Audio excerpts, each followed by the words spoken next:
ವಯಸ್ಸಾಯಿತು ವಯಸ್ಸಾಯಿತು ಅಂತ ಅನ್ಕೋತಾ ಇರ್ತೀನಿ. ಆದರೆ ಅಲ್ಲಿಂದ ಇಲ್ಲಿಗೆ ಎದ್ದು ಬರ್ಬೇಕಾದ್ರೆ ಚಿನ್ನಾರಿ ಮುತ್ತ ಹಾಡಾಕ್ಬಿಡ್ತಾರೆ. ಆವಾಗ ಒಂದು ವಯಸ್ಸು ಮರಿಬೇಕಾ ಅಥವಾ ಚಿನ್ನಾರಿ ಮುತ್ತ ಮರಿಬೇಕಿತ್ತ ಅಂತ. ಆದರೆ ಚಿನ್ನಾರಿ ಮುತ್ತ ಮರೆಯೋಕ್ಕೆ ನನಗೆ ಇಡೀ ಜನ್ಮದಲ್ಲಿ ಸಾಧ್ಯ ಇಲ್ಲ, ಯಾಕಂದರೆ ಅಂಥ ಪ್ರೀತಿಯನ್ನು ನೀವೆಲ್ಲ ಕೊಟ್ಟಿದ್ದೀರಿ. ಇವತ್ತಿಗೂ ಕೂಡ ಚಿನ್ನಾರಿ ಮುತ್ತ ಅನ್ನೋದು ಬರೀ ಒಂದು ಹೆಸರಲ್ಲ, ಅದು ಬರೀ ಒಂದು ಸಿನಿಮಾ ಅಲ್ಲ, ಅದು ಒಂದು ಜನರೇಷನ್, ಒಂದು ತಲೆಮಾರನ್ನು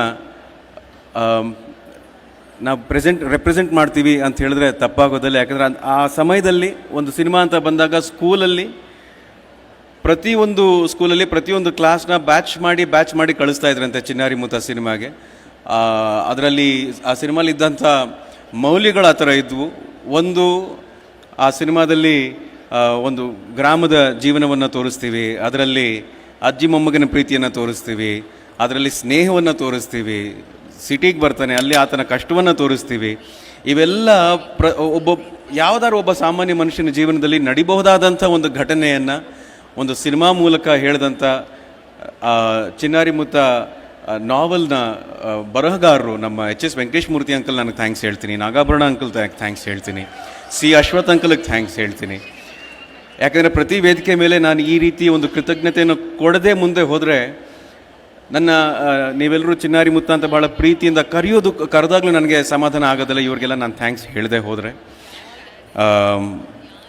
ನನಗೆ ಹೆಚ್ಚು ಮಾತು ಬರೋದಿಲ್ಲ ಅಂದರೆ ವೇದಿಕೆ ಮೇಲೆ ಈ ಥರ ನಿಲ್ಸಿ ಮಾತಾಡ್ಬಿಡು ಅಂದರೆ ನನಗೆ ಸ್ವಲ್ಪ ಕಷ್ಟ ಆಗುತ್ತೆ. ಸಿನಿಮಾದಲ್ಲಿ ಮಾತಾಡ್ತೀವಿ, ಸಿನಿಮಾದಲ್ಲಿ ದೊಡ್ಡ ದೊಡ್ಡ ಡೈಲಾಗ್ಗಳನ್ನ ಹೇಳ್ತಾ ಇರ್ತೀವಿ, ಆದರೆ ಅದು ನಿರ್ದೇಶಕರು ಹೇಳ್ಕೊಟ್ಟಿರ್ತಾರೆ.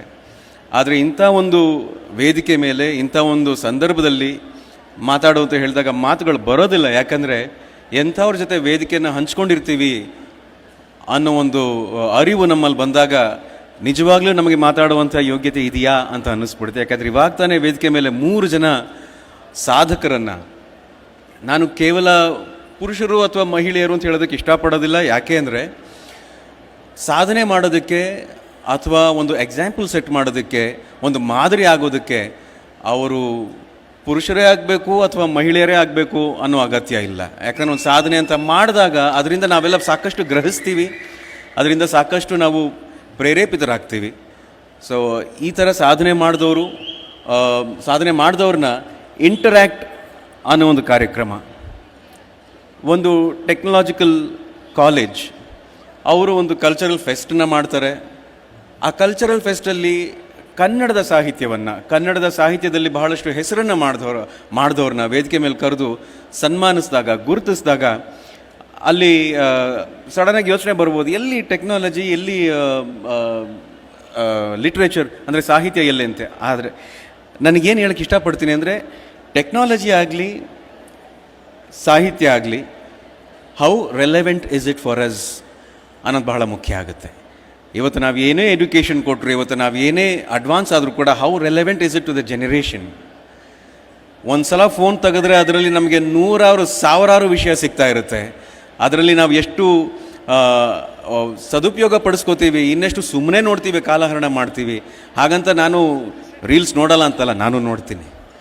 ಆದರೆ ಆ ರೀಲ್ಸಲ್ಲಿ ಸಾಕಷ್ಟು ಇತ್ತೀಚೆಗೆ ನಾನು ಕಂಡು ಬಂದಂತೆ ಐಶ್ವರ್ಯ ಅವರ ಸಾಕಷ್ಟು ಇಂಟರ್ವ್ಯೂಗಳನ್ನ ನೋಡ್ತೀನಿ, ಪಾಡ್ಕಾಸ್ಟ್ಗಳನ್ನ ನೋಡ್ತೀನಿ, ಆಮೇಲೆ ಸಾಹಿತ್ಯಕ್ಕೆ ಸಂಬಂಧಪಟ್ಟಿರುವಂಥ ನಮ್ಮ ಹಲವಾರು ಸಾಹಿತಿಗಳ ವಿಡಿಯೋಸ್ನ ನೋಡ್ತಾ ಇರ್ತೀನಿ. ಇದ್ರ ಜೊತೆಗೆ ಒಂದಷ್ಟು ತಮಾಷೆನೂ ನೋಡ್ತೀನಿ. ಆ ತಮಾಷೆ ಯಾಕೆ ನೋಡ್ತೀನಿ ಅಂದರೆ ರೀಲ್ಸ್ನ ಬಳಸ್ಕೊಂಡು ಹೆಸರನ್ನ ಮಾಡೋದೊಂದು ಕಡೆ ಆದರೆ ರೀಲ್ಸ್ನ ಬಳಸ್ಕೊಂಡು ನಮ್ಮ ಇಡೀ ಜನರೇಷನ್ನ ಹಾದಿ ತಪ್ಪಿಸೋ ಕೆಲಸ ಒಂದು ಕಡೆ ನಡೀತಾ ಇದೆ. ಆ ಕೆಲಸ ಮಾಡೋದು ಬೇಡ, ಆ ಕೆಲಸಕ್ಕೆ ನಾವು ಗುರಿಯಾಗೋದು ಬೇಡ, ನಮ್ಮ ಮಕ್ಕಳು ಗುರಿಯಾಗೋದು ಬೇಡ. ನಮ್ಮ ಬೆರಳಿನ ತುದಿಗಳಲ್ಲಿ ನಮಗೆ ಇಡೀ ಪ್ರಪಂಚ ನಮ್ಮ ಕೈಯಲ್ಲಿದೆ. ಅದನ್ನು ಬಳಸ್ಕೊಳ್ಳೋಣ, ಅದನ್ನು ನೋಡಿ ಆನಂದ ಪಡೋಣ. ಅದನ್ನು ನೋಡಿ ಎಂಥ ಕೆಲಸ ಮಾಡಬೇಕು ಅಂದರೆ ಅಮ್ಮ ಹೇಳಿದ್ರು ಇವಾಗ ತಾನೆ, ನಮ್ಮ ಕಾಲೇಜು ಹೆಮ್ಮೆ ಪಡಬೇಕು, ನಮ್ಮ ತಂದೆ ತಾಯಿಗಳು ಹೆಮ್ಮೆ ಪಡಬೇಕು ಅಂತ. ಹೆಮ್ಮೆ ಪಡ್ತಾರೋ ಬಿಡ್ತಾರೋ ಗೊತ್ತಿಲ್ಲ, ಆದರೆ ಒಳ್ಳೆಯ ಹೆಸರು ತರುವಂಥ ಪ್ರಯತ್ನ ಮಾಡೋಣ. ನಾನು ಇವಾಗ ತಾನೇ ಐಶ್ವರ್ಯ ಅವ್ರ ಹತ್ರ ಮಾತಾಡ್ತಿದ್ದೆ. ಸಾಕಷ್ಟು ಕೆಲಸ ಮಾಡಿದ್ದೀನಿ, ಸುಮಾರು ಒಂದು 45-50ಕ್ಕಿಂತ ಹೆಚ್ಚು ಸಿನಿಮಾದಲ್ಲಿ ಕೆಲಸ ಮಾಡಿದ್ದೀನಿ. ಆದರೆ 2013 ಬಿಗ್ ಬಾಸ್ ಅಂದ ತಕ್ಷಣ ಒಂದು ಚಪ್ಪಾಳೆ ಬರುತ್ತೆ. ಯಾಕಂದರೆ 2-3 ಬಿಗ್ ಬಾಸ್ ಅನ್ನೋ ಕಾರ್ಯಕ್ರಮ ಎಷ್ಟರ ಮಟ್ಟಿಗೆ ನಮ್ಮೆಲ್ಲರ ಮನೆಗಳನ್ನು ಮನಸ್ಸುಗಳನ್ನು ಆವರಿಸ್ಕೊಂಡಿದೆ ಅಂತ ಹೇಳಿದ್ರೆ ಅದರಿಂದ ನಾನೊಂದು ಹೆಸರು ಮಾಡಿದ್ದೀನಿ. ಯಾಕಂದ್ರೆ ನಿಮಗೆಲ್ರಿಗೂ ಭಾಳ ಹತ್ತಿರ ಆಗಿದ್ದೀನಿ. ಅದನ್ನು ಬಳಸ್ಕೊಂಡು ಮುಂದಕ್ಕೆ ಬರ್ತಿದ್ದಾಗೆ ಡ್ರಾಮಾ ಜೂನಿಯರ್ಸ್ ಅಂತ ಕಾರ್ಯಕ್ರಮ ಮಾಡ್ತೀನಿ, ಡಾನ್ಸ್ ಕರ್ನಾಟಕ ಡಾನ್ಸ್ ಅಂತ ಕಾರ್ಯಕ್ರಮ ಮಾಡ್ತೀನಿ. ಇದ್ರ ಮೂಲಕ ಮತ್ತೊಮ್ಮೆ ಮಕ್ಕಳಿಗೆ ಭಾಳ ಹತ್ತಿರ ಆಗ್ತೀನಿ, ಪೋಷಕರಿಗೆ ಭಾಳ ಹತ್ತಿರ ಆಗ್ತೀನಿ. ಇದು ನೀವೆಲ್ಲ ಕೊಟ್ಟಿರೋ ಅವಕಾಶ ಅಂತ ನಾನು ಭಾವಿಸ್ತೀನಿ, ಹೊರತು ನಾನೇನೂ ಸಾಧನೆ ಮಾಡಿಲ್ಲ.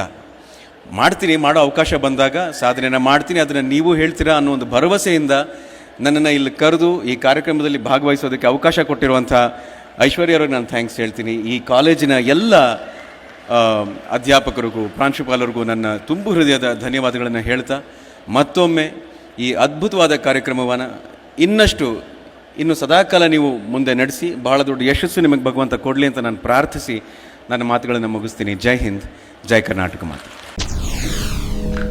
SS TV ಸಿನಿಮಾ ಜಗತ್ತಿನ ಕ್ಷಣ ಕ್ಷಣದ ಸುದ್ದಿಯೊಂದಿಗೆ.